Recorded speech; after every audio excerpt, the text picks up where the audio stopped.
a really quick few minutes. All right, ladies and gentlemen, joining us for our second panel session will be Lieutenant General John Sadler, Mr. Jake Harriman, Mr. Cale Weston, and Chief Timothy Altamere. These esteemed panelists will be led in discussion by our moderator, Lieutenant Commander Rachel Gosnell, Junior Permanent Military Professor and Instructor in the Political Science Department at the United States Naval Academy. She's also one of my personal role models. She's awesome. Lieutenant Commander Gosnell will be introducing our speakers before beginning our discussion on challenging the status quo. Please join me in welcoming our guests.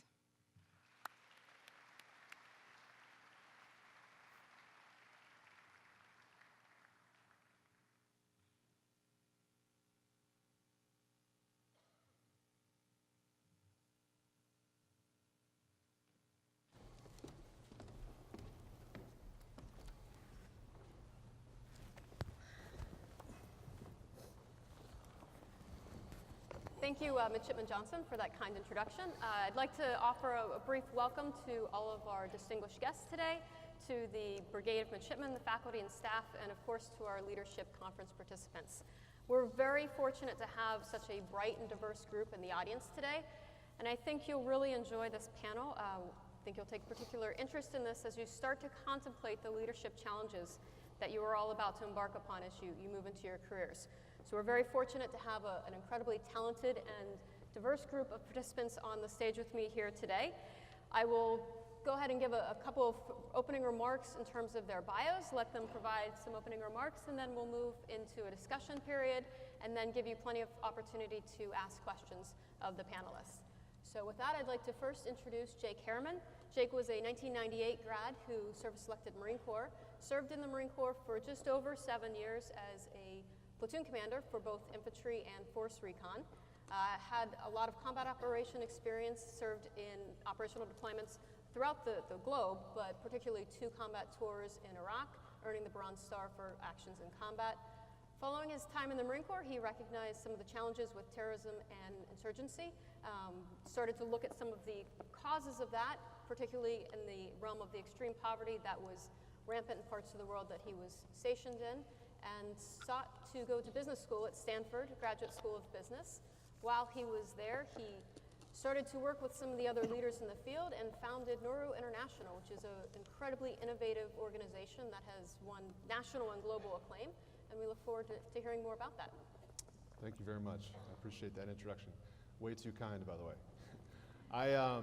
So my background, when I was in combat, I made this kind of disturbing connection. You know, we had a lot of personal experiences, my guys and I in the platoon, where we saw how the desperation that extreme poverty created was actually fueling a lot of the growth of the organizations that we were fighting. You know, my guys and I were going out every night, snatch and grab, capture, kill missions, taking these guys out, but the movements were growing. They continued to thrive. And at first we just couldn't figure it out. It was extremely frustrating.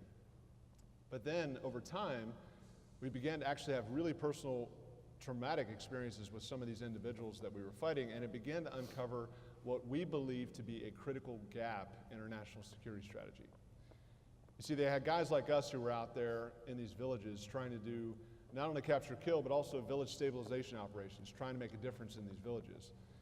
You know, the extremists were actually doing aid work. They were out there dropping off food, they were building schools, they were building clinics.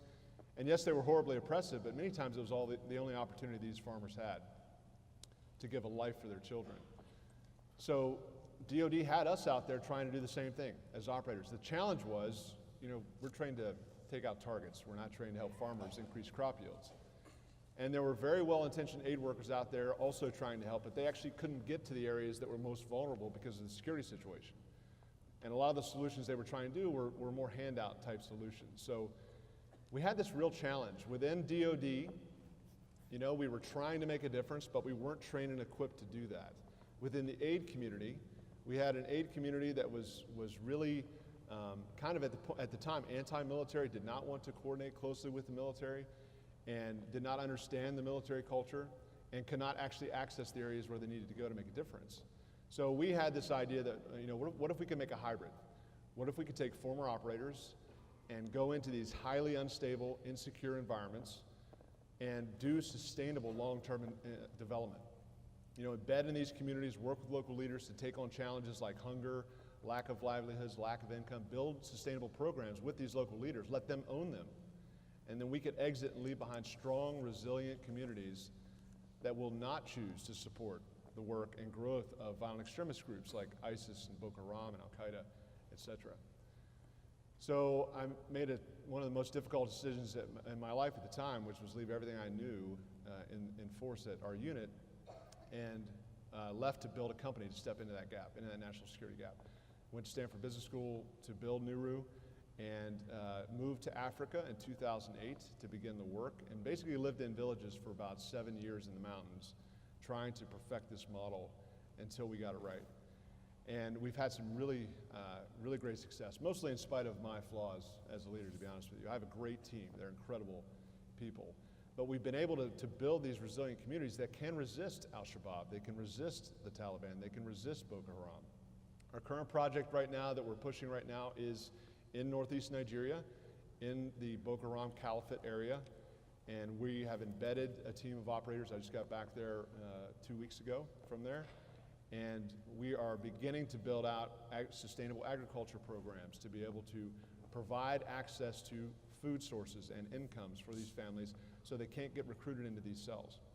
So we're having some success, but I will tell you the bigger vision of what we're trying to accomplish is we're really trying to change the conversation about national security when it comes to violent extremism.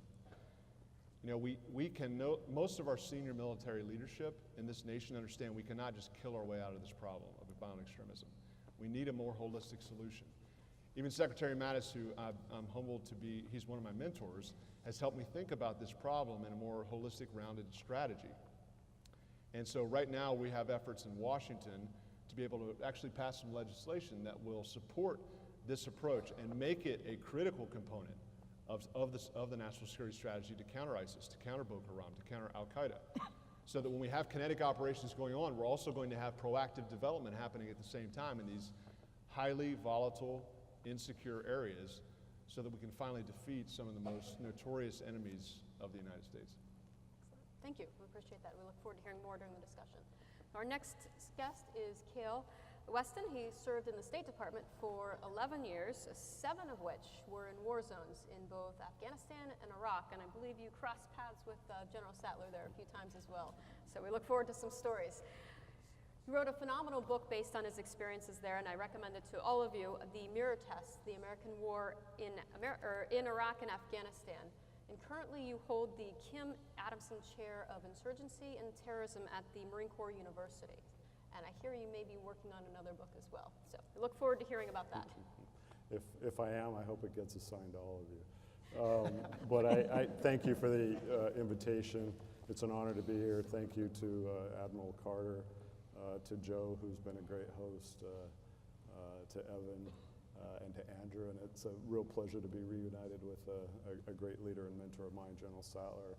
I'll try and keep this brief. I came over prepared, and then a plebe out of the blue found my email and got a hold of me as I landed, and I said, here, look at my notes. You know, is this going to fit with what we should be talking about? And he kind of steered me in some good directions. So I won't name him, but I think he's somewhere out in the room here. But I did want to kind of get to this idea of status quo. How do we challenge the status quo? I've got some stories which I'll get to, I think, in the Q&A rather than speak to now. But before that, I'm the son of a 5th grade school teacher.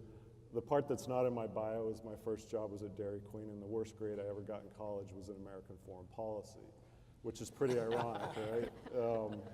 I like to think it was because I was saying, here's what we should have done. But you're all future U.S. ambassadors. You're training to be officers. And in my 11 years in government officially representing the United States, some of the best ambassadors I came into contact with were not Ambassador Negroponte, who was a great boss, a great mentor of mine, Ambassador Holbrook as well, but were the lance corporals, the sergeants, the battalion commanders, the company commanders, and the generals. You represent the United States of America. You just don't represent the U.S. Navy or the Marine Corps or any other of the services. And that's a big responsibility. And when I'm talking to future leaders and current leaders, I really believe what I'm about to tell you. There is no greater honor or challenge than representing the United States, especially in a time of war. And these wars are ongoing. I wrote a thick book about it. Some parts may be more relevant to you than others. But it's a big job and a big responsibility, but it's also a big honor. I now want to just have those of you who are not U.S. citizens raise your hand so I can get a sense of how many international participants we have. Thank you for being here. The United States can be powerful but not always influential. And without friends, we're not even as influential as we think we are. So I think part of your job coming to conferences like this is to learn how to maybe be with us when you think we're right, but also be sure to stand up and tell us loudly when we're wrong. And I think that's especially important right now. So thank you. I met Rafael from Brazil. I hope to meet more of you. The second question I'm going to put to you, which hopefully we'll circle back to, which you can either write down or put in your brains, is are we good at challenging the status quo at the Naval Academy, inside the U.S. military overall, my former employer, the State Department, and I would say, the United States government as a whole. We all know that our government is shut down. I think that is one case study we could look at. But as far as your future careers, I think it's constantly incumbent upon you to think about where could you possibly be the person that goes to my final point, which is how do you define courage? The gentleman before, I listened to his great set of remarks and I learned a lot. But what about moral courage? How do you define moral courage? And in your organizations, where have you seen examples of that? Hopefully we'll have the opportunity to circle back to that as well and give you some stories, including one or two about General Sattler's leadership in Fallujah. So I put those questions out there. Again, I came over prepared. Please help correct my talking points. And I hope I'm able to maybe cite a few examples. But thank you again, and I look forward to the extensive Q&A session at the end. Thank you. We look forward to those stories. All right, our next guest is Chief of Police Timothy Altomare. Growing up, he had two goals, which he accomplished at a very young age, to be a Marine and to become a cop. So he did serve a distinguished career as a Marine in both Operation Desert Storm, Desert Shield, and in 1993 joined the Annapolis City Police Force as a police officer.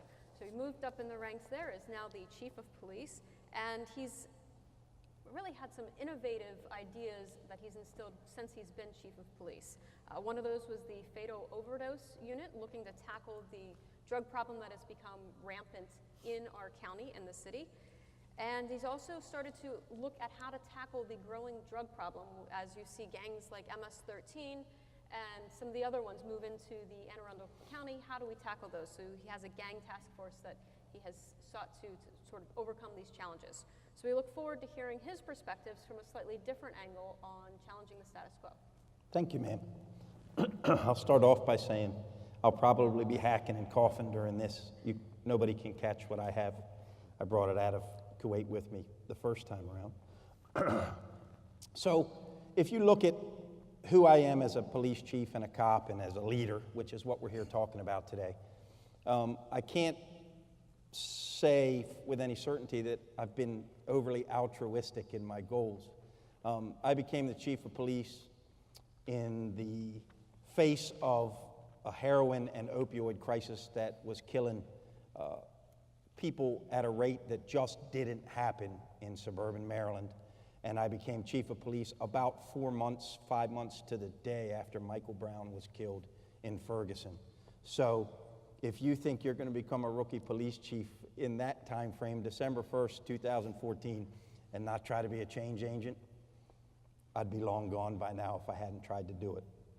But it is kind of a case study nowadays. I'm going to also tell you that I try to bring a lot of different thinking to it. I was a grunt NCO. That's what I did in the Marine Corps. I was a machine gunner. I went from 8th and I to 2-5 when 2-5 was MUSOC. So we did a lot of pretty cool training. And I try to bring the same problem solving today to bear on problems and in communications as I did, although I don't cuss as much probably, as I did as a grunt NCO 20-some years, close to 30 years ago now. So let's talk about change agents. Every one of us, when we put on a uniform or we take an oath to serve, whether it's to serve this great country in the DOD and any of the arms, or as a police officer, really our primary mission is to protect people, right? When you're in the military, your primary mission is to protect the people of the United States, and then when you make the transition and you become a cop, you take an oath to protect the people of the community that you serve. So when you look at how I became chief of police, I better had been comfortable being a change agent because I got promoted from captain to chief, so I skipped like 3 ranks in there in between. And that tends to piss people off who are ahead of you, if you hadn't figured that out. So you better be comfortable shooting and moving, and you better be comfortable walking between the raindrops to make it happen. And it's all about people at the end of the day. Every decision that we make, every decision you all are going to make when you become formal leaders in a Marine unit or a surface warfare berth on a ship or aviation in either side of the house, or for those poor benighted members of West Point that are sitting in front of me, whatever you decide to do in that service, it's about your people, because you stop making things happen for yourself the moment you take the oath to become a leader. And it's very important that you look at that. So for me, people are the 155 people in this county that I lost this year to the opioid crisis, the people who love those 155 people, the bad guys that I've got to go after every day, day in, day out, who are adversely impacting the lives of the community that I serve, and every other person that travels through this county, millions of them every year, to come and see the Naval Academy, come and see Annapolis, perhaps visit NSA.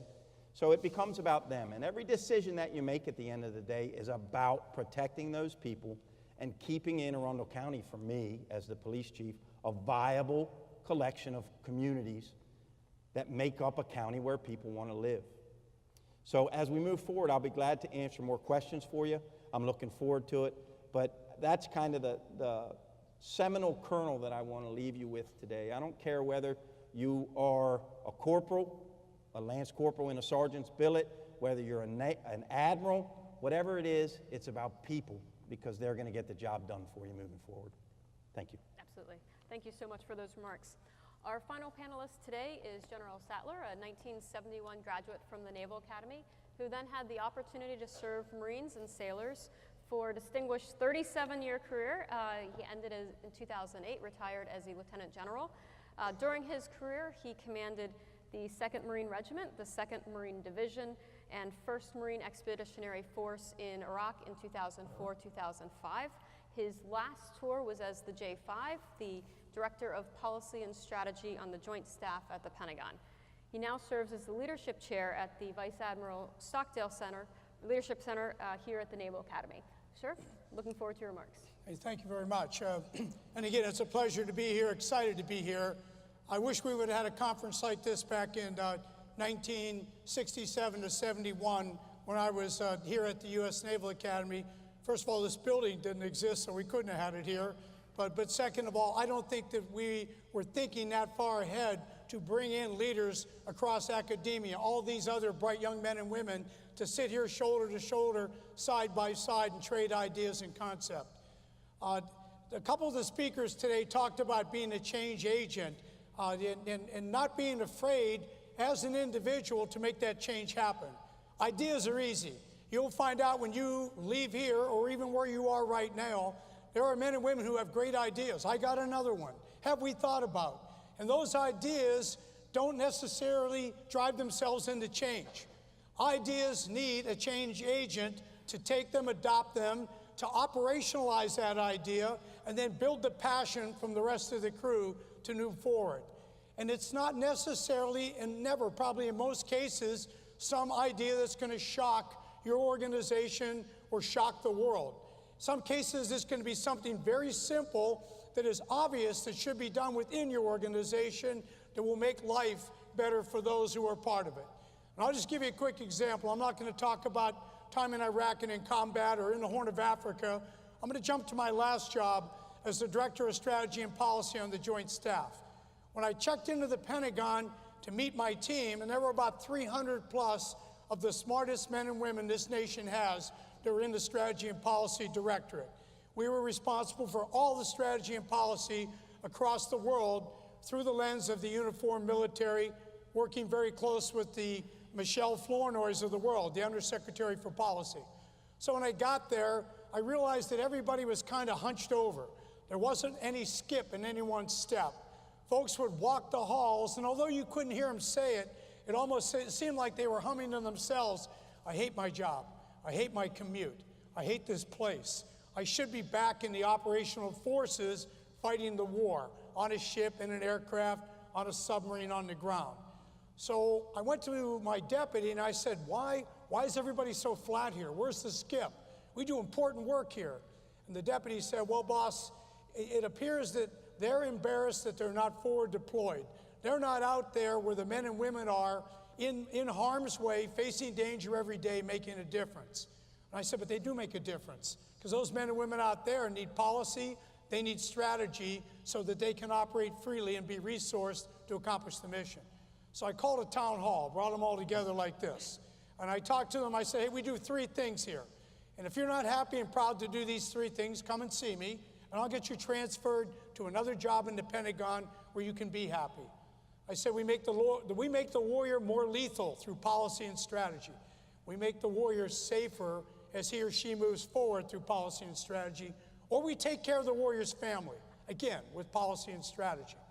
And I said, and I'm tired of every time I meet someone, when I shake your hand, you say, I'm Captain so-and-so, U.S. Navy, or Commander so-and-so, or Lieutenant Colonel so-and-so. I used to be. First words out of everyone's mouth. They had to tell me where they were before they got this job. Or I'm here, but I'm going in another 6 months out there to where the operational forces are. It seemed like they were embarrassed to be where they are. So it was a status quo that sometimes, I hate to say, it resonates through the Pentagon, because we make fun of people at the Pentagon. Oh, you're from Washington. Oh, yeah, and you're here to help. All those little jokes over time started to take on a life of their own. So when I had them together, I said, hey, we do important stuff here. And oh, by the way, I'm tired of everybody coming here first thing in the morning, 5:15, 5:30, and staying until 7 at night. I know we're busy, but that we don't need to be working those hours. It became a red badge of courage inside the team, first in, last home, and then the bravado factor. You know how long I worked today. Seemed to be the culture that existed. And also Saturdays and Sundays. Well, I was in Saturday. Well, I was in Saturday and Sunday. Damn, you beat me by a day. And it wasn't so much what you were accomplishing, it's that you were getting sort of almost riding time for being there. So in the same meeting I had with them, I said, here's the new deal. Every Wednesday at 1600, 4 o'clock, the J5 shuts down. Unless you have something that has to be over the president or the SecDef has to have it that night, you're out of here. I want the whole shop shut down at 4 o'clock, which was like you could hear the air suck out of the room. And then I said, and from here on forward, you can't work Saturdays and Sundays unless you have permission from the 2-star deputy. We're changing the status quo as of right now. And there was a lot of grumbling, but everybody saluted smartly. 6 weeks later, not one office had shut down at 4 o'clock. And the place was still packed on Saturday and Sunday. So I brought them all back in again, this time with a little more authority. I said, who heard me say the word optional? And you all know that a policy that is not enforced is worse than having no policy at all. So it almost looked like I said, this is what I'm going to do. I'm going to get you out, be with your families. And then I didn't enforce it, so I could feel good because I made a policy, even though they were still working, wire to wire every day and Saturdays and Sundays. So I said, this Wednesday, anybody who's here after 4 o'clock, I'm coming in your office and you're going to have a meeting. It won't be with God, because I'm certainly not God, but it'll be somebody you wish you weren't having a meeting with. And I hold all the 1-stars for in the front. All you admirals and generals, I hold you accountable. So that Wednesday, building cleared out. Let me back up. I got done at the meeting, I said, does anybody have any questions? And one junior officer raised his hand and stood up and said, sir, what will the rest of the building think when they see us leaving at 4 o'clock on a Wednesday when they're all still here working? And you could hear the murmur in the crowd because they all probably wanted to ask that question. I looked out at them and I said, you know what they ought to think? They ought to think, damn it, I wish I was in the J5, because they're going home to have dinner with their family that night. Then I said, it's not about you. Let me get the message clear. It's about your family. When you're in combat, you're deployed, you're gone for a year.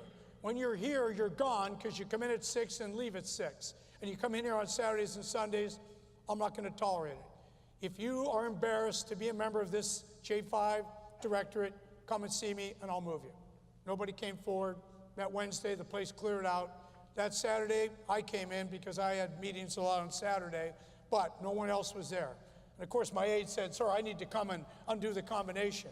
I said, that's right, I'm a lieutenant general. I can't memorize 6 numbers. You know, I said, no, nice try, Randy, but it's not going to work.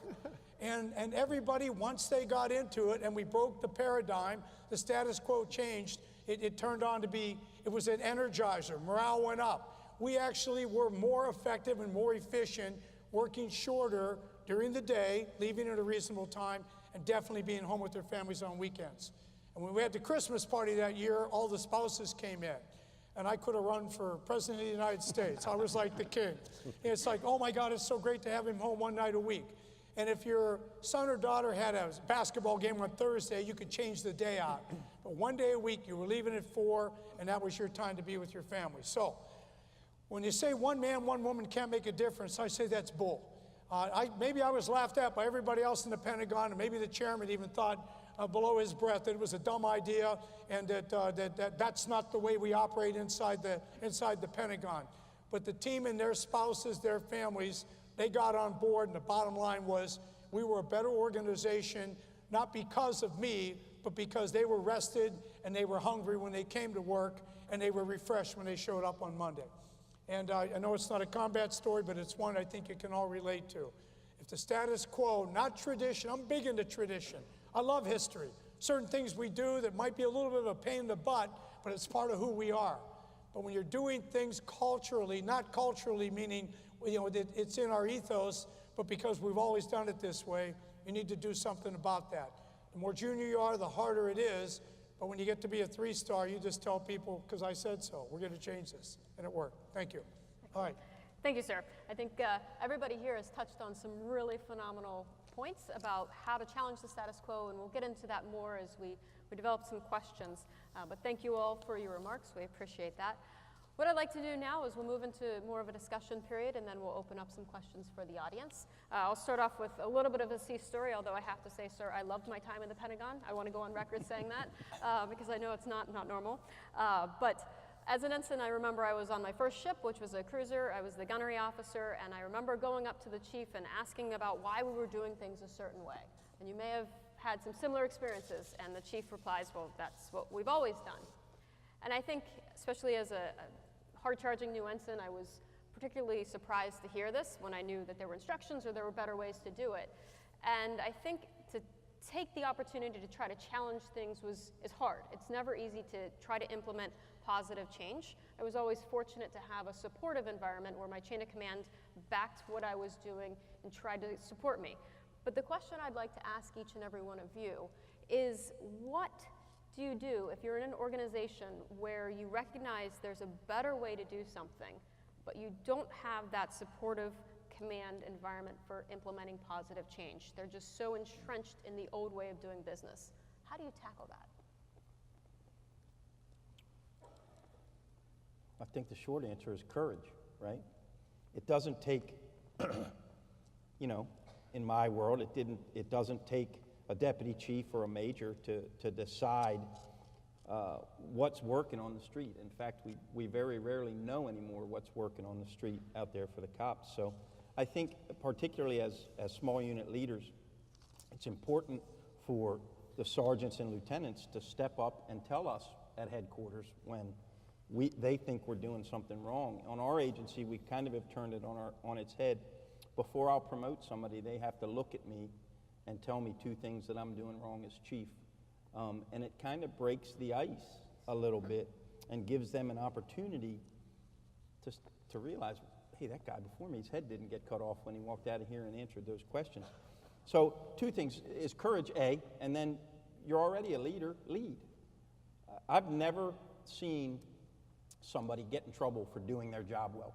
And if you institute changes in your small unit that work, none of us are dummies. People are going to jump on board when they start to see it. And then the other part of it is tact. You know, you have to have the courage to go tell the boss he's wrong, but you better have, or her, you have to have the tact to figure out when to do it and how to say it, right? So I think those two things are very important, but if you're going to be a leader, you got to have them both. I think if the idea starts at the bottom, it's really easy to implement. So in our case, we'll go to the NCO school, go to the graduation, and then talk to some of the corporals or the petty officers and just ask them, hey, what are some of the things that you'd like to see changed? And you get some brilliant, unbelievable ideas. And then you get the masses, all the other corporals and petty officers, all excited about it. Then you can go on back and you can market inside your own organization. Kind of a beta test, I guess. I mean, you're not going to change the liberty policy of the United States of America as a platoon commander. That's not what we're saying here. But there's little eaches along the margin where it's a gray area it's legal, but it doesn't say you have to do it in this tight frame. If the frame is wide and you can bounce inside of there, then press the margins on both sides. But you have to be all in. You can't kind of take a tiptoe in there without passion and enthusiasm, back to what you said, Chief. So if you come after it, you attack it with alacrity, and you get your men and women involved in it, it'll pick up a momentum on its own. You still may have to face the individual above you who might say something like, don't you think you should have asked me before you implemented something like that? Had that exact question to me by very senior folks. My answer back was always, you know what, sir, ma'am, if I thought I should have asked, I would have. I thought this was part of the empowerment that you had granted me. And then you kind of put them back on their heels a little bit. And it may not work all the time, but I think it works a high percentage of the time. So I agree, show some courage, take an idea that they love because they'll run with it positively, and then go after it. Absolutely. Great. Maybe one other thought. I love what you're saying about courage. I think that is it's so important to be able to step forward as the one kind of like against the status quo, swimming upstream, all those things. I think in order to do that, though, and like you said, as a young new officer, as you guys are graduating, or even just as a young leader, it's really hard to do that and actually have an impact. You can do it, and you can actually throw your bars on the table as a second lieutenant and say, this is what we're going to do, and I'm challenging the status quo, and then you're going to be standing duty that weekend or something like that, right? So in my humble experience as someone who's screwed up a lot in this exact area, I would recommend first, earn the right to be heard in your role. And so what I mean by that is be really excellent at your job. Know your job inside and out. Build a reputation as the go-to guy or girl who's going to get things done. Because on both the officer and the enlisted side, people will begin to respect you as a go-to operator. Then when it's time for you to throw those bars down and say, listen, this is not the right thing to do, people will listen to you. And by the way, if your boss doesn't listen to you, they're going to feel a lot of pressure from everybody else who you've been building that reputation with. No, I think you've highlighted a terrific point there. You have to do the work first before you can start making those decisions. Do you have anything to add? I'm going to tell two war stories, Excellent. which get to I think, and I agree with you, you've got to kind of establish some street cred. But it gets to what we don't give medals for. We don't give medals for moral courage, and I know it's kind of hard to think about how we would do that, but in my 7 years, when I look back on the stories I like to repeat in groups like this, it's those stories. It's more than a lot of good Marine friends of mine who have a Silver Star because they were incredibly brave under fire. I'm not proud that I've been shot at for my work in government, and partly I think with you, General Sattler, but I think if we're really going to improve the status quo, it's got to be a thoughtful process that you don't think is, well, it's when I become the captain of my own ship, or I become the lieutenant general or the commandant of the Marine Corps. It starts early. And the story I want to explain goes, I think, a bit to what you're saying. The setting is Marja. President Obama had surged 33,000 troops into southern Afghanistan. Cal Worth was the battalion commander for the Marine Corps who was coming in when General Larry Nicholson and I were there. Pretty high stress environment. What are these troops going to be doing? A lot of poppy issues, Taliban, a lot of casualty Wright's down in Helmand. And it was kind of like General McChrystal said, Karzai's given the approval, we're going to go. We had a final countdown meeting. General Larry Nicholson's at the head of the table, and there's a sergeant at the end of the table, literally had Afghan dust still all over him. First words out of his mouth were, "Sir, with all due respect, I disagree." I thought, this is going to be interesting. So what happened? First of all, General Nicholson had created a command climate, as had General Sattler, which I could go into a lot of those stories, that welcomed that. Insecurity with command is a horrible combination. And if any of you are insecure as 19, 20, 21-year-olds, I was that way too. Try and get over it very quickly. Because you have authority and responsibility, and insecurity with that is a recipe for disaster. So General Nicholson obviously had a decision to make. Is he going to kind of let a sergeant say, well, you're wrong? No, of course it worked out perfectly, but it had to be top down, bottom up. Some big decisions were shifted based on a sergeant who had moral courage, which is why I'm sort of on a mantra when I speak now about that, because he'll never get officially recognized for that, and he may actually have been smacked by someone higher up his food chain. But it's those stories of moral courage, I think, that we need to know and we need to share. Quickly, I'll talk about one that General Sattler won't say about himself. Again, three years in Fallujah, 4 years in Iraq, but one of the stories that I still like to repeat is a decision he made when, at one of the toughest years of the war, we would have flag officers come into our AO for combat pay. And I still remember the meeting when General Sattler said, "Not on my watch and not in my AO."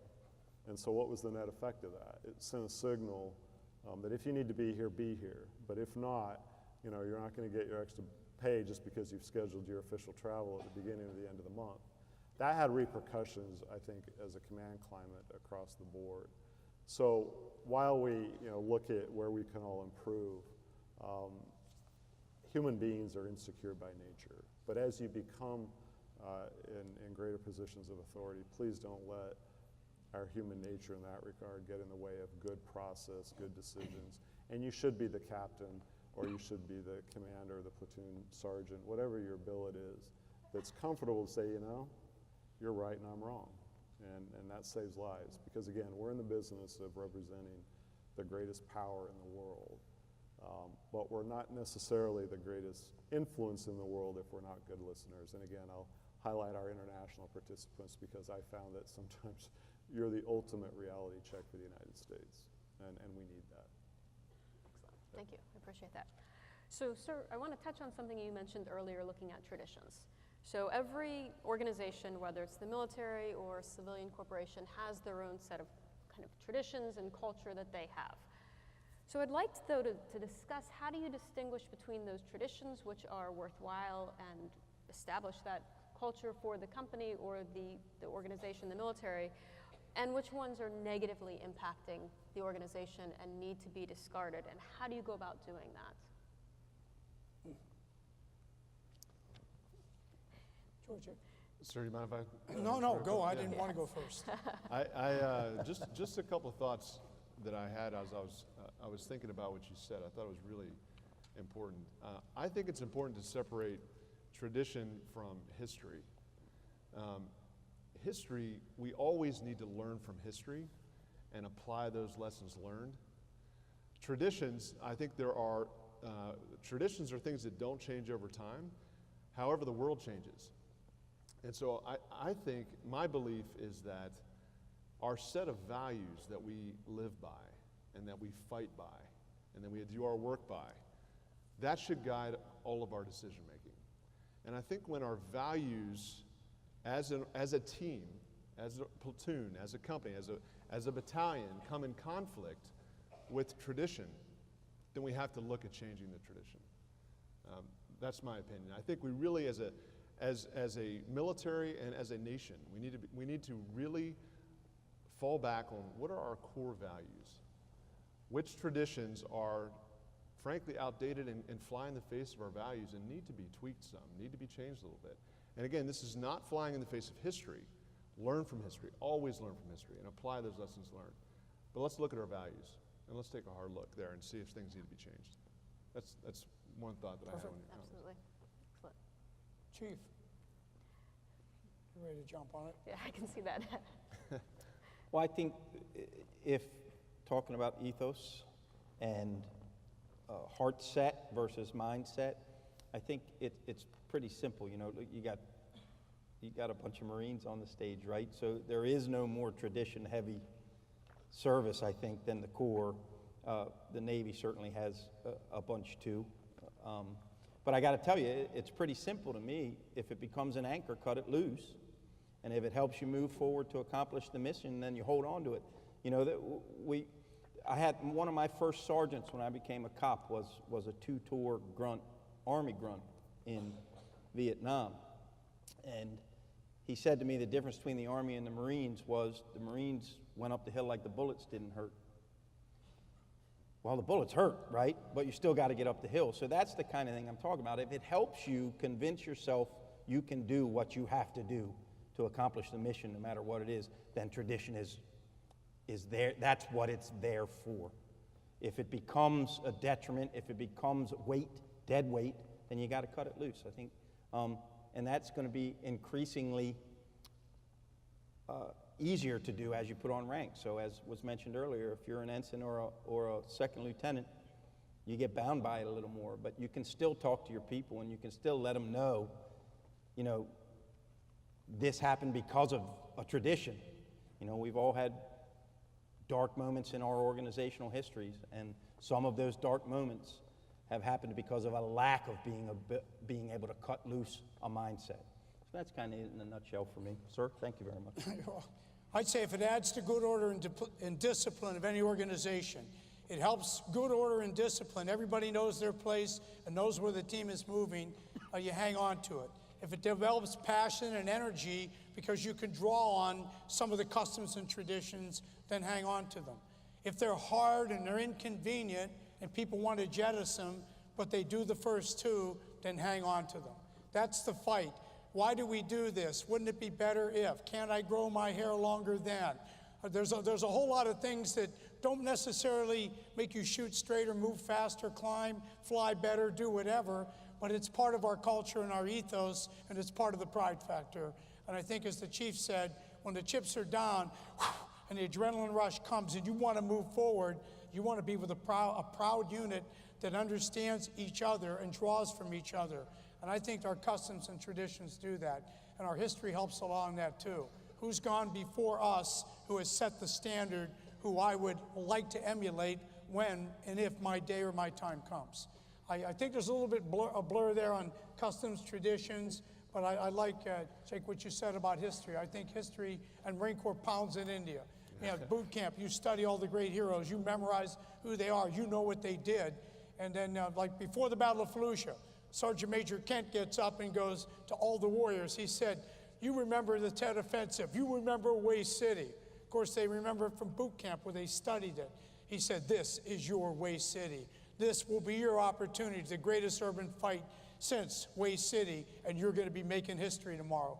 And those Marines, they were sailors that were with us, and the soldiers that were with us, they were jacked up and ready to go. And I'd say there's a classic case of using customs tradition and a little bit of history on top of it to get everybody ready so they did not want to fail the warrior on their right or their left. Same thing applies, I believe, in the business community. Wherever you end up, that kind of passion and that kind of togetherness and drive is going to beat the competition every time. So. All right, so Chief, I want to talk about something that you mentioned in terms of how do you inspire your leaders who are with you, because we all have been talking about how we personally can challenge the status quo and some ways to do that. How do you get that moral courage to do it and to determine when it's necessary? But how do you then inspire that change amongst those you work with or who work for you, who are your leaders? How do you transition that? It's a great question. So it's an everyday investment is the bottom line. And then you have to realize that there's going to be days you fall short.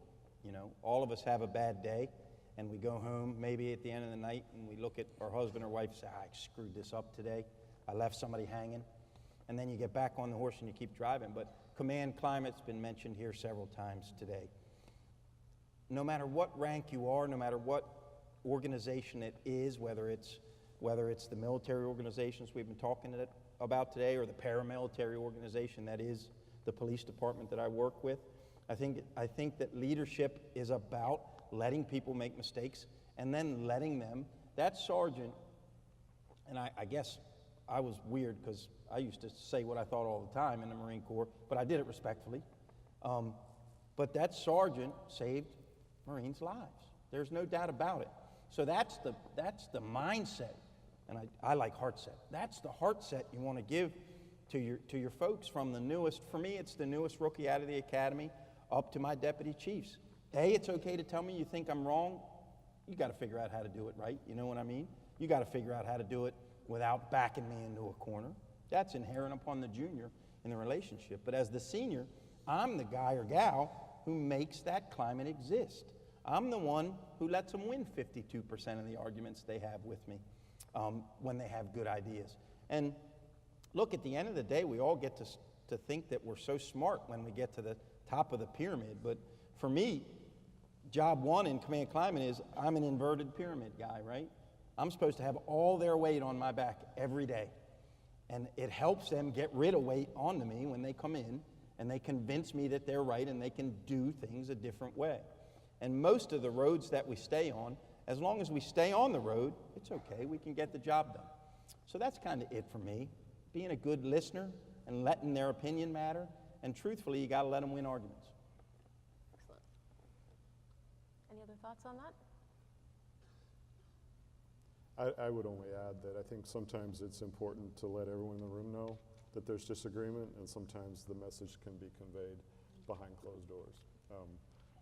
I won't go into a very personal experience in that regard, but there was one point in Helmand when I wanted every colonel around that table to hear that the State Department and the general disagreed, which also had strategic effect, but I was pulled into the office later and said, let's walk through this. But it was important, I think, that the way sometimes you're trying to communicate, you think about, does everyone in this room or within your company need to know the nitty-gritty of some of the issues, or is it better handled maybe in other venues? And that's a judgment call, and you're paid also to become wise, to have good judgment. And I think you'll be rewarded professionally based on that. So how you communicate the message sometimes can be just as important, I think, as the message. And it gets to a point sometimes I talk about, which is insiders who are outside and outsiders who are inside. When I had civilians working with me in the war zones, I was trying to encourage to them that they need to know the organizations they're now a part of, which is not USAID, it's not the State Department. They're basically embedded with the military. You need to know the difference between a sergeant and a first sergeant, or that's kind of their responsibility. But if they screwed up, that's okay. And the only two rules I told them never to violate was don't piss off the Lance Corporal underground and don't call a general by his first name. And other than that, you'll be okay.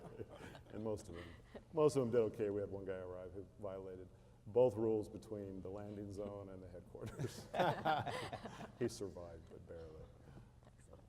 No, I think that's a good point that you emphasize about survivability, understanding how to pick yourself up once you've made a mistake and how to move on for that. Do you have anything else to add? Maybe just that I think when you are that young leader and you're fresh out, I think choosing to allow your people to fail can be really difficult, because you're the one who's going to look bad when that decision is made and that person fails. So I would just add to what the wisdom that we've heard from on this topic, and just say these are the principles that you need to implement as a young leader. It can be very difficult, but if you can stick to your guns and let those people make those mistakes who are under your care, you will get so much buy-in from that team. I mean, they will then, when it's really on the line, they will tell you the truth.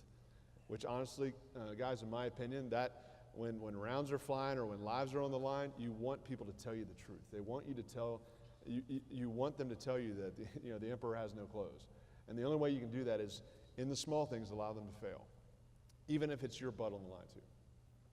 Excellent. General, do you have anything else? No, I think Okay. I think they nailed it. Thank you. Excellent. All right, so at this point in time, I'd like to take some questions from the audience. I know we have a phenomenal group of folks assembled out here today. So we'd like to take a few minutes to hear what you have to say for the panelists we have, I think, some mic stations set up around the room, so over here. Members of the board, thank you so much for gathering here today to speak to us. My name is Midshipman Second Class Casey Baker, and I had a question about challenging the status quo at the junior levels. How do you avoid burnout, especially when you're met with overcoming obstacles, especially at the senior levels, who say you just need to follow the rules as they are, and when you keep trying to bring in fresh ideas, how do you find it in yourself to avoid that burnout? I would just say you can't become frustrated with losses. I mean, you're not going to hit a home run every time. I mean, you bat .333, you're on the all-star team. That means you lost. You lost 2/3 of everything you brought forward. So if you've got a huge, and it was mentioned by a couple of the speakers today, you have to be vulnerable. If you never bring an idea forward, you'll never be vulnerable because you'll never be told that sucks. You'll never be told that's stupid. Commanders, leaders should not do that. On occasion, it's going to happen. So if you're so sensitive that you can't bring something forward because you might be told that's stupid or not quite today, then you probably shouldn't be thinking about taking on a leadership position because the men and women below you will have no top cover. So don't become tired. Don't become frustrated. Show the word used this morning, resilience. You got to be resilient. If you get cuffed, you shake your head and you think that hurt? I'm back again. Now, you can't keep coming back with stupid ideas, so, I mean, I don't want to, I mean, I've been the stupid idea guy. I know what a stupid idea looks like. So, I mean, if you got a great idea, and I had a commander, and Cal was there with us, who came forward right before the battle, a 2-star. I said no. He came back again. He was responsible for all the ground forces without getting into it. I said no, and the second time, uncharacteristic of me, because we're going to combat like the next day. We're going on a big one. And I said, one more thing. Don't come back here again talking loud and enthusiastically, because I invented that. If you don't bring facts in here, don't come back, because we're rocking tomorrow. He got the sergeant major and came back a third time, changed the whole battle plan that night. I sit here today shaking had he not come back the third time. And I thank him every year at Christmas, because we still have Christmas dinner together for the 14th consecutive year. I toast him every year for having the guts to come back a third time and beat on the door again. And he toasts back by saying his words, not mine, thanks for creating an environment where I knew you wanted me to come back that third time. And so there you go. I'll just add, the best leaders I've been around, a lot of military leaders and mentors on the State Department side as well, have had two qualities. They've had a lot of scar tissue and a lot of calluses. And I think they go hand in hand. If you spend 4 years at the academy and you're not cut up and scarred, you're probably not looking to be a leader. If you don't have the calluses, you're probably looking to go move to Southern California and live a good life. So, scar tissue and calluses are something that every good leader I've been around have had plenty of. And I think scars can be important reminders of important lessons. And if you get discouraged and you start feeling tired, it happened all the time to me. Go sit with your team for a while. Yeah. Talk to your team. Find out what their life's like, and it'll get you back in the fight. Yeah, that's a big battery recharger. They'll give you the wins. Your guys and gals will give you the wins.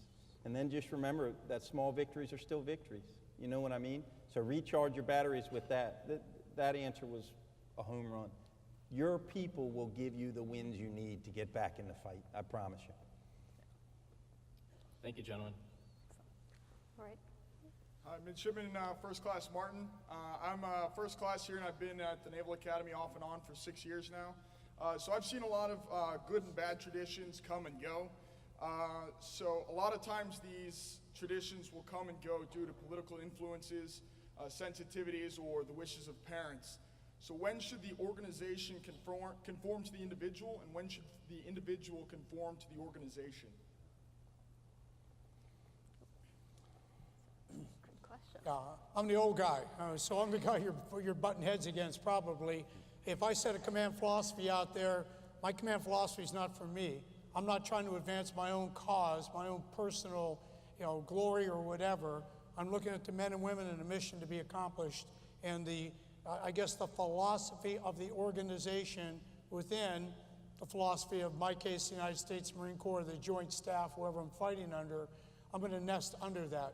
But everything that I want you to do, I believe is for the subordinating your personal comfort, glory, etc., to the whole. And I don't always get that right. So I want people to come and tell me if I have that wrong, but I can guarantee you that I am going to go with the organization 99% of the time, not try to meet any particular one individual. And that might be my chief of staff or my deputy, where we're banging heads.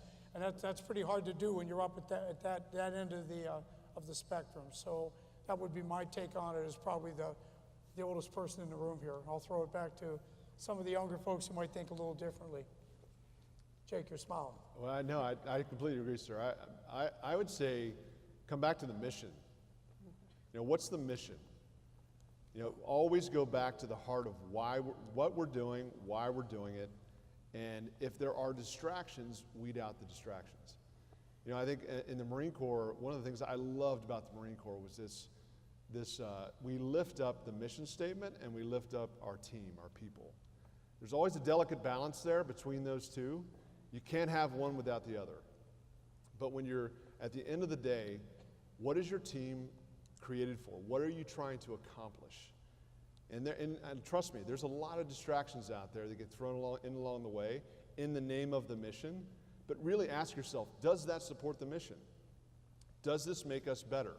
If the answer to that is no, then it needs to be weeded out. No, I think also it's important for you to keep in mind your perspective.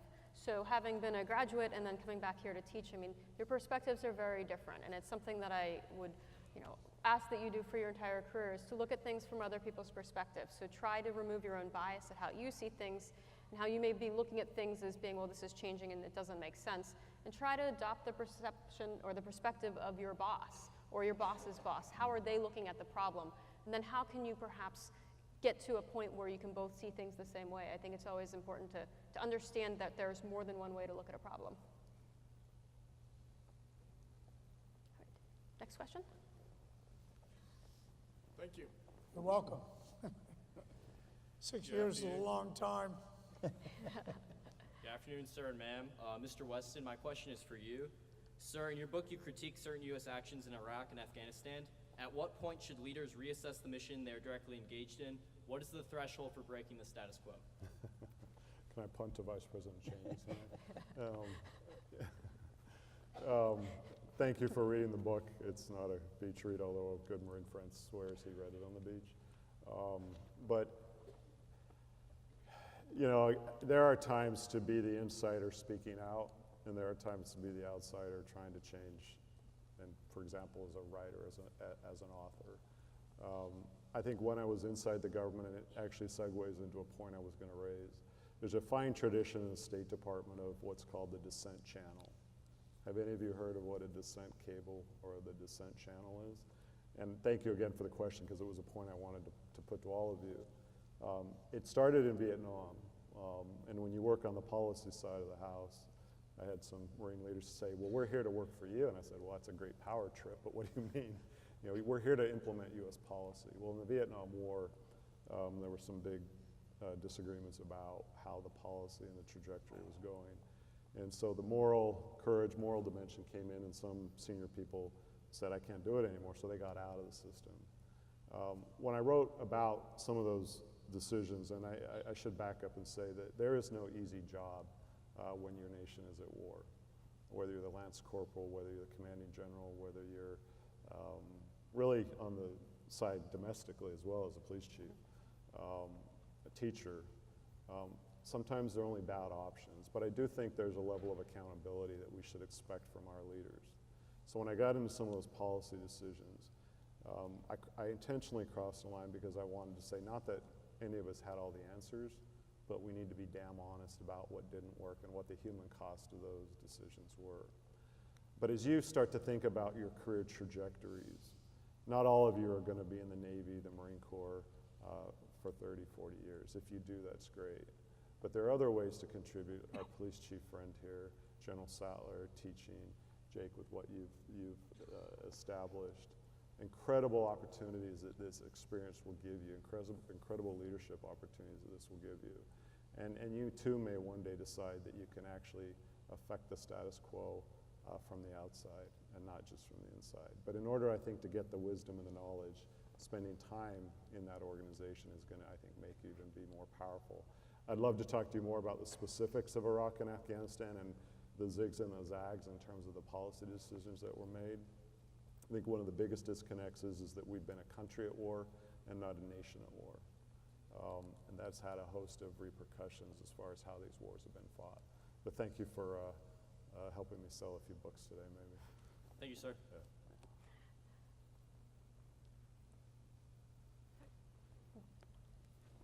Midshipman First Class James Winnefeld, gentlemen. Our military has used metrics, Cold War metrics, to judge our force readiness, such as the number of ships, how large our army is, for a while now.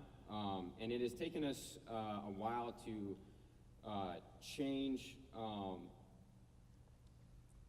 how we judge our force readiness based off of different metrics in regards to fourth generation warfare, addressing asymmetric threats that are new in our modern world.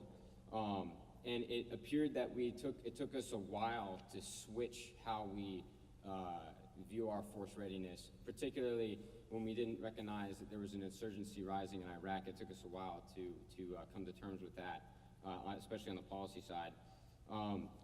So how do you facilitate change if you recognize that maybe the metrics that are being used to judge force readiness currently are no longer valid or no longer relevant in a rapidly changing world? Wow. And your father was the J5, and then he was also the vice chairman of the Joint Chiefs, correct? Yes, sir. Didn't you listen at the dinner table? No, just kidding. Your father's a hell of a man, by the way. I'm being a little bit facetious here. But you're absolutely right. I mean, I don't buy into we're always fighting the last war. That's kind of a great line you hear thrown out a lot. And I'm sure there are folks that would come in here and vociferously argue with me that we do that. But the bright young men and women, as I mentioned inside the J5, that's 300 men and women who come in every day to get policy and strategy correct for the men and women in uniform. And then there's a large number up in OSD policy, and there's a large crew over at the State Department. And then you have the National Security Council, led by H.R. McMaster. He had heard last night, all coming in. Well, are we looking at the right things? And then it goes back over to General Mattis. Am I tailoring the forces in the National Military Strategy, which either just came out or is about to come out? You get a National Security Strategy, which is the whole. That's the big one. And then the Secretary of Defense does the National Defense Strategy, which is General Mattis. And then the chairman of the Joint Chiefs does a national military strategy. Those should all nest with a whole lot of people putting input into them to make sure we have it right. You try to build the force to match the strategy, obviously. You don't try to build a strategy based on what we have. Well, we have X number of ships. Well, we use this strategy. So the strategy should be somewhat resource wide open, unconstrained. And then you should resource and train your men and women on those resources to be prepared to fulfill the elements of the strategy. We don't always get it right. And by the time it takes time to prepare these documents, there's change going on. So men and women are morphing even the strategy before it comes out. Because you all have minds, you can all think. Wherever school institution you're at, and whatever you decide to do when you're done, you won't be lockstep onto a document that was signed 8 months ago because things are changing so rapidly. So I would close by saying, based on my experience and the jobs I've had the opportunity to hold, but more importantly, based on the young men and women, the creative thinkers that have worked around me and for me, I say we just constantly keep chasing it. We never slap the table and put a bow on it and say, ta-da, it's done. And we're always going to be a little bit behind it because we're in pursuit of it. I know we'd like to get out in front of it, but the enemy has a vote, as you heard somebody, I think H.R. McMaster said it last night. That's what I'd say. And if I can just add to your sense of well-being about this, if you think that natural lag or that slowness to evolve is confined solely in the military. It's every walk of life, it's every endeavor, it's every field. In police work, we had a thing called CompStat that was the be-all, end-all 10 years ago. But what it forgot was people, right? So it was putting cops on dots of crime. Here's crime, put the cops on it. But people matter. So trust me when I tell you that when the quality of minds think on a situation, we're going to get there. And at the end of the day, every war, always, forever, has come down, sorry guys and gals, it's come down to the grunt, right? At the end of the day, it comes down to the grunts. You need more grunts to fight insurgency than when you don't have insurgency, and we'll get there. I'd say one thing to think about too in maybe accelerating the pace of change. I think that gets to one part of your question. One thing I found to work when you're trying to steer a huge ship away from what's been happening, what's been going on, is run a pilot. So take a small amount of resources, because one of the challenges when you're trying to make change is availability of resources for big change. If you can show through new metrics, you mentioned metrics, new metrics and data with a small budget and a small pilot, make your case, prove your hypothesis can work through data, and have viable, trusted entities, give credibility to that study, then oftentimes you'll be able to scale up your strategy, your opinion, to really change things a little more quickly than you could otherwise. As a change maker, sometimes you have to take the risk to go out and try something, even if it's small, but make sure you measure it effectively by a standard that everyone will respect. Thank you, gentlemen. Good afternoon, gentlemen and ma'am. Midshipman 3rd Class Harden. One thing we often talk about here at the Naval Academy is the status quo and how it affects cynicism. What experience have you had with cynicism in your organizations, and what have you done to combat cynicism? And then one final question, what do you think the root of cynicism is in each individual organization? There's a great quote that I like to think I started, but I'm sure I haven't. Sometimes you start to think you say great things and you really haven't. But I think it was one of the Marine captains actually that said, I'm not paid to be optimistic or pessimistic, but realistic. And then I think General Petraeus started to use it on, like, it was that captain, I heard it first. But so there's a realism that it doesn't verge on cynicism. I think if you become a cynic, you need to start to re-examine, are you part of not the gadfly? We all remember sort of where the notion of a gadfly comes from. It's actually Socrates, I think. Said every organization, governments especially, need the gadflies that are kind of pains, but are sort of reminding the state and the powerful, these are some of the things you're missing. I think that's a good thing. If you become a cynic just to be a cynic, then it starts to get into some of the categories we heard earlier today. But cynicism, happens to all of us. How you break out of that, I think, is we've covered some of those issues today. It's a good question. I helped get out of some of my cynicism by writing. I don't think I'm fully over that, but that is sometimes a way to process what you're having issues with, and maybe that you didn't see work the way you wanted, or lives were lost, and 34 Marines lost 2 or 3 of their limbs in a place called Sengen. So why should a few thousand or tens of thousands of readers hear about a place where Americans have sacrificed? So there's different ways of combating it, but if you choose to be a cynic, it's different than occasionally having bouts of cynicism. And I think that's a great point. It is a choice. And every day when you wake up, you have a choice as to what attitude you're going to take and what attitude you're going to show to the folks that are working with you. And you have to make a constant effort to have a positive attitude and to look at where you can make change and how you can implement good. And it may not be something large. It could just be something very, very small, but it is a choice that you have. But if you're a contrarian, I always like to have the contrarians in the group.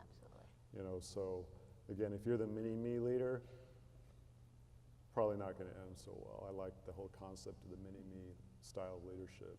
But if you're the leader as a company commander here or a general down the line, I found that the best organizations really did, and I know Secretary Mattis is big on this, really did encourage the contrarian approach in the right way at the right time. The cynic, to be a cynic, is a different category. But bouts of cynicism happen in any career. And I would agree with that too. I think, there's a difference between a contrarian and a cynic. Cynicism on a team is a disease. And if you allow it to grow, it will destroy your team. So, Lieutenant Commander, I loved what you said about being the leader. Sometimes as a leader, you have to choose to have a positive attitude. You have to choose to lead your people in a way that is not cynical. It doesn't mean it's rainbows and unicorns that you're throwing out there, but you've got to be realistically, but you've got to give your people hope. You are the barrier of hope and vision as a leader, and you can never forget that. It doesn't matter what you feel like that day. Get up out of bed, remember why you're doing what you're doing, and get out there in front of your people and inspire them. They're looking to you for that. Cynicism, the only way cynicism wins is if you as a leader allow it to. And again, I love what you said about being contrarians. I have a great person on my team who is my devil's advocate, the contrarian. He believes in the vision, but he talks about how one method he uses with me is he doesn't burn the rainbow. Like, I'm the vision guy, right? I'm casting vision, I'm inspiring the team, but he also checks me and keeps my feet grounded. You need to have those people in your team, okay? But as the leader, you've got to stay positive. You're not unrealistic, but positive. You got to inspire, you got to keep people moving forward. Yeah, and again, the one leader I really wish I could meet is Abraham Lincoln. I think he carried the weight of the responsibilities of that office in a way that was very genuine to what was going on at the time, which was a war inside our country. So while I agree we need to stand up, and with a lot of the generals I worked with, I think it's one of the biggest challenges you all had. I was the therapist for many, many generals. Usually it was a knock on the door after midnight. I'll probably get in trouble for saying that, but that was part of my role. But I understood the burden they had, because it's exactly what Jake has talked about. But I also like the leader that sort of wears the burden openly. Mm-hmm. It's the authenticity. And when I look at the photos of Abraham Lincoln, I think now there's a leader who didn't pretend that job wasn't killing him. In fact, it did in the end. So, there are different ways, I think, of wearing the responsibility and the command responsibilities that you'll all have. And it's okay sometimes to kind of look the part of a burdened leader, because that's true. And General Sattler, I know I lived through our casualties in the biggest battle of the Iraq War, and I know how it affected all levels of our leadership. But you also need to show that there is going to be a turn, there is going to be a day that we feel better. But I could list a million examples of different levels of our military command. General Dunford's another great model there. You can't help but see certain leaders and understand that the scars are underneath the uniform, and that, I think, lends them an incredible amount of credibility. Can I? Go ahead, sir. No, I was gonna, before, and when Midshipman Winterfeld talked about the strategy we have, the metrics we use to measure, this is where cynics come out and go, this is bad, it's not working, blah, blah, blah. Contrarians come out with alternatives. That's what I like about a contrarian. So if we are measuring the wrong things, and we did measure the wrong things, but somebody had to stand up and going, hey, counting how many folks showed up at formation is not going to win an insurgency. It had to do with training, capability, capacity, security, and it took time. Young men and women challenging the status quo with how we were measuring the things that Midshipman Winterfeld talked about that finally turned us around. I would have loved to have gotten it right on the front side, but we weren't just smart enough. The whole nation, all of us weren't smart enough coming out of the chute. But young people who were contrarians came at it from a different view when we eventually changed. And when something comes to you, remember, it probably was written months ago. So you ought to look at it with enthusiasm, but look at it also cautiously. So, I'm sorry, Chief, go ahead. No, not at all, sir. So I want to say this because I'm in a unique position here today. I'm probably the only person up here who was a Lance Cooley, right? As a commissioned officer, you never, ever, ever get the opportunity to be a cynic in front of the troops. And I'm going to tell you, as an E1 and E2, E3, I had bad officers who let me see it, and they lost us like that. Like that, they would lose us. And then they have to work for a year to get it back. So it's really important for you guys to hold that negativity that and you've heard it a million times. I know I'm not telling you anything for the first time today, but I am telling you from a very unique viewpoint, it really does lose the troops immediately. So you got to put the suit on, you got to go to work, and you got to carry the weight. And I also agree 100%. They know when you care because it's killing you. When bullets start going down range, if you're a good officer, you care that you're killing Marines or sailors, right? They know without the comments. So really, I want to close on this one with that. If you get out there and you think you've had an opportunity to become cynical here, oh my gosh, folks, wait till you get out there. It's weight you agreed to put on, you got to carry it, and you got to do it upright every day. All right, so I know we're just about out of time. I'd like to offer the panelists, if you have any last-minute remarks or words of advice to share with the crowd. I know we have about 2 minutes left. I'll give my time to the gentleman who would like to ask a question. Excellent. Do we have one? No, he's the he's question the, monitor. sorry. Yeah, I would say empower men and women who work for you.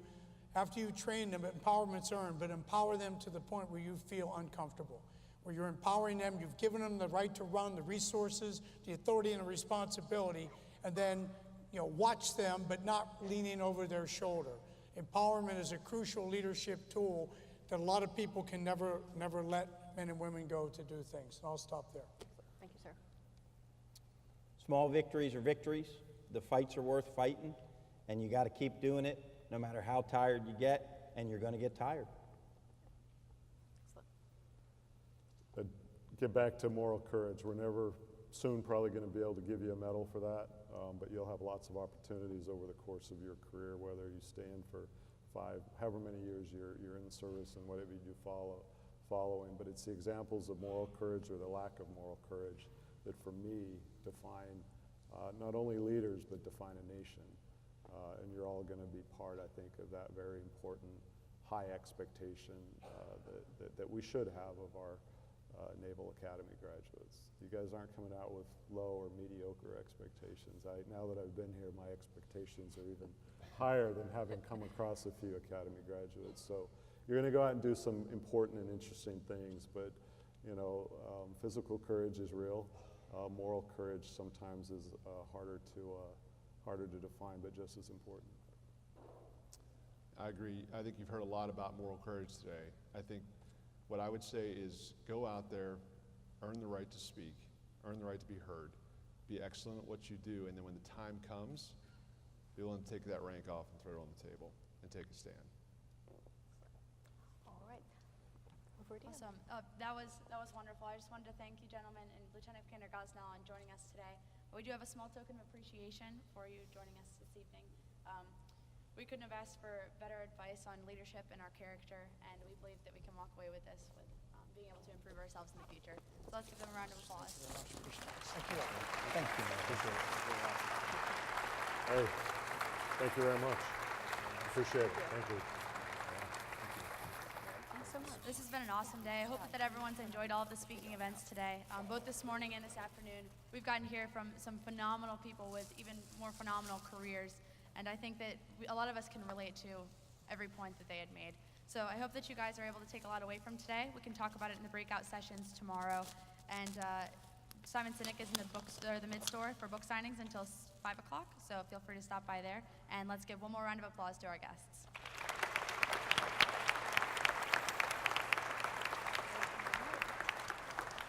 You guys are dismissed.